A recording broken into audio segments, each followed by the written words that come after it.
Welcome to Doc's Daily Dose for Dads, prescribed by Dr. Harrison. I got a fun one for you, at least I think it's fun. It's all about music.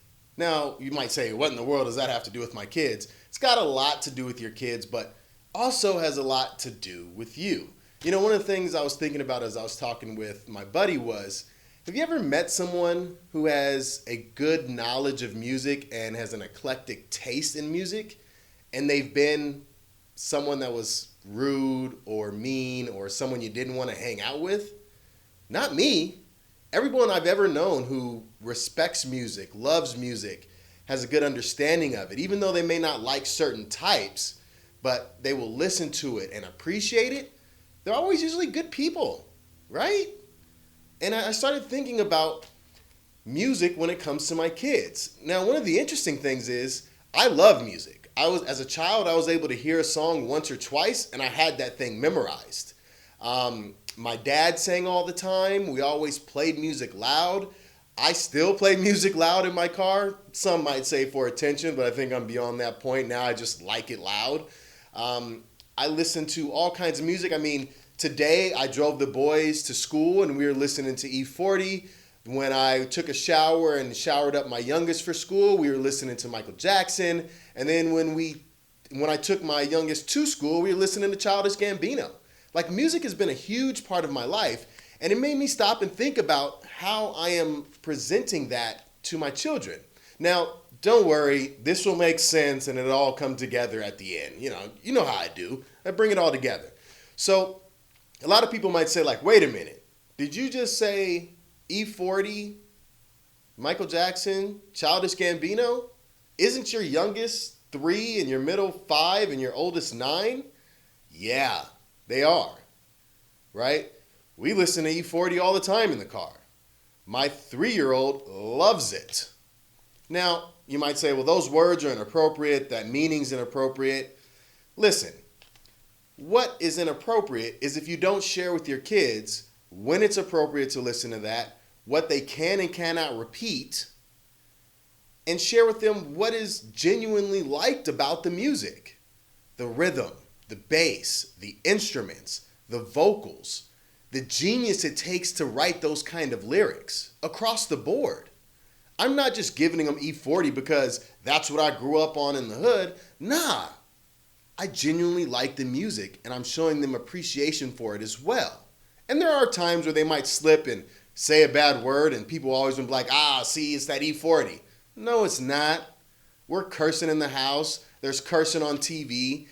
You know, if they're on electronics, who knows if they come across something that's got bad words? You can't just boil it down to the E40 CD, right? That's just not how it works. This life is spaghetti.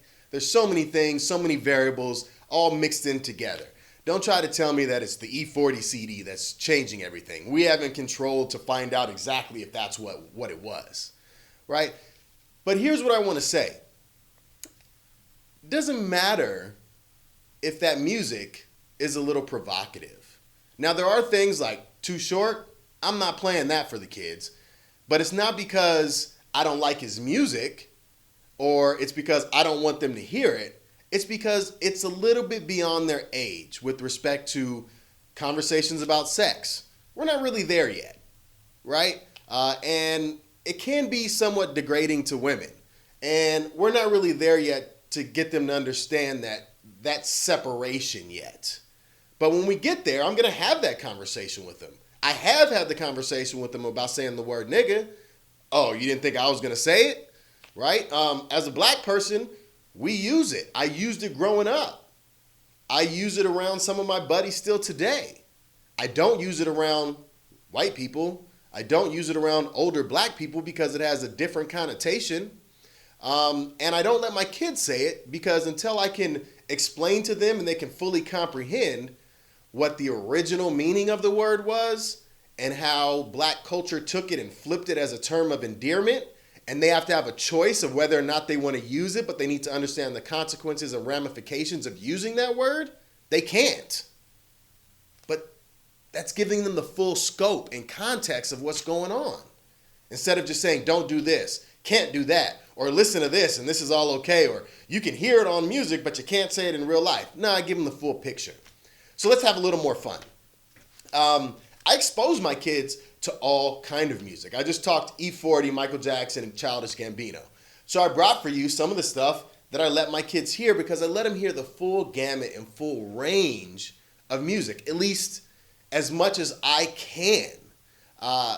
So I brought some vinyls for you that we play every night at dinner or during the day when there's nothing going on and we turn that damn television off and we just hang out. I got some Amy Winehouse, some live recording of Mahalia Jackson. That's gospel if you didn't know. Jimi Hendrix. My middle one wants to be a guitarist with a white electric guitar, and I couldn't figure out where he got it. He saw a video of this guy. I'm all about it. Well, I mentioned it before, and you got to have it. MJ, Michael Jackson, one of the greatest to ever do it, greatest to perform. One of my favorites, Lou Rawls. If you don't know about Lou Rawls, you better get on it. Tobacco Road, we rock that all day. Nirvana. This is one of the dopest albums I've ever heard, and I'm not really that into rock. I don't even know if you call it rock or whatever genre it falls into. Ice Cube's America's Most Wanted. Come on now. I mean, the only other one that can compete with this is Lethal Injection. History of Otis Redding. Love it. Love that man. What about Lena Horne? Luther Vandross. Big Luther, though. Skinny Luther, I don't know about that. Big Luther. All Eyes on Me, Pac, baby. I love Pac. That's West Coast. That's something I grew up on. That's something I will never let die. This is a revolutionary mind right here. And this is one of the greatest double-pressed albums ever in any genre of music. Al Green. You know I got to have some Stevie Wonder. You know you got to have some Stevie Wonder. What else we got here for you? DMX. Come on. This is one of the greatest lyricists, storytellers of all time. And he doesn't get his due credit. Sam Cooke, one of my favorite songs is Change Is Gonna Come. That's something I play in my mind all the time because I know all the stuff I'm doing, change is gonna come. And then I leave you with two of my personal favorites. James Taylor. Yes, I'm going to see him June 1st. Bonnie Raitt dropped out. She got sick. Hope you get well, Bonnie Raitt. But this man, Hollywood Bowl, June 1st, I'm on it. You know, I thought James Taylor was a black dude until I was in college. My dad showed me him way back in the day. And his voice, his style, I just thought it was a black guy. Nope. And then I saw the guy with khakis, polo shirt, and a Kango who had the Mr. Burns haircut. I still love him, though. And this is probably my favorite singer, vocalist of all time, the amazing Nina Simone. I absolutely love her.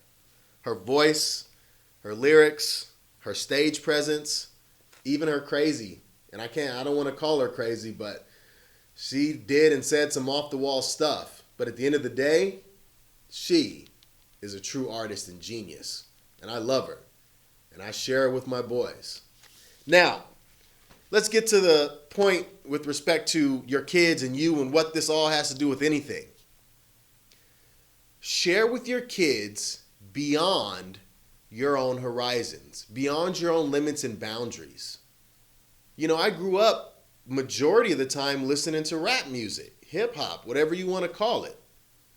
But as my taste grew, I experienced new things. And when I wanted to start showing them stuff, I didn't just say, here, listen to E40. That's what we're listening to in this house. No. I tasted and sampled. And was like, oh, I really like this. I really like that. I went beyond my limits. Like, I don't really like that, but my kids might like it. We got some classical music too. We don't listen to it often, but it's nice background music to soothe things. I just didn't bring it because I don't know how to pronounce the person's name. But the point is, don't limit yourself. Don't limit your children. Think outside of that box. Show them things beyond what you were shown as a kid and beyond what you learned. The cool thing about it, and this is the point I'll end on, is one, they get to see the full gamut of experience, and who knows what they'll end up liking. But two, you may find something new that you like that changes your whole experience. So share, search, spread your wings. Don't be afraid to test out waters that are unfamiliar. All right, that's Doc's Daily Dose for Dads. Don't forget to hashtag Doc's Daily Dose for Dads, hashtag 4D, all social media at rebirthbx. Check out the website, rebirthbx.com, Apple Podcasts, Google Play Music. Love you guys. Talk to you tomorrow. I'm finna go put on, I don't really know which one I'm gonna put on. I think I'm gonna put on Nina Simone or maybe James Taylor to get myself ready for June 1st. Talk to you tomorrow.